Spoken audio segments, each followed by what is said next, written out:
সমাজের কিছু চরম বাস্তব কথা বলি, একবার হলেও জীবনে কথাটাকে স্মরণ করবেন, দেখবেন পদে পদেতে কাজে আসবে।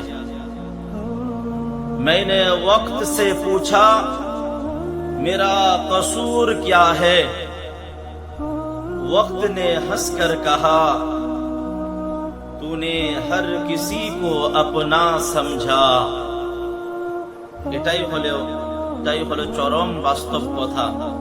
আমি সময়কে জিজ্ঞাসা করলাম আমার অপরাধ কি, দোষ কি? সময় আমাকে বলল তোমার অপরাধ হচ্ছে এটাই, তুমি সকলকে নিজের আপন মনে করো। অথচ এই জামানায় মানুষ স্বার্থেতে তোমার সাথেতে চলে, নিঃস্বার্থে ভালোবাসনেওয়ালা এই জামানায় কেউ নাই আল্লাহ ছাড়া। আল্লাহই তোমাকে ভালোবাসে, আল্লাহ ছাড়া এই দুনিয়ায় কেউ ভালোবাসে না।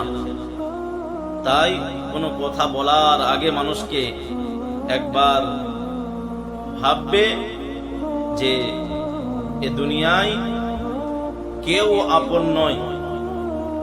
যতক্ষণ পর্যন্ত তোমার দ্বারাই কাজ হবে, উপকার হবে, ততক্ষণ পর্যন্ত তোমার সঙ্গে মহব্বত ভালোবাসা রাখবে, ততক্ষণ পর্যন্ত তোমার তালে তাল মিলিয়ে চলবে। আর তোমার কাছ থেকে যখনই উপকার ফায়দা খতম হয়ে যাবে, তখনই তোমার কাছ থেকে সরে যাবে এবং তোমাকে এমন জায়গায় তোমাকে দুঃখ কষ্ট পৌঁছাবে যে তুমি ভাবতেই পারবে না। তাই নিজের কোনো গোপন তথ্য, গোপন কথা, দুঃখ কষ্ট কোনোদিন কাউকে আপন মনে করে জানাতে যেও না।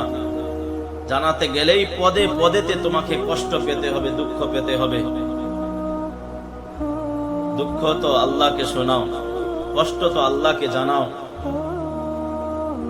প্রয়োজনের কথা তো আল্লাহর কাছেই জানাও আর চাও।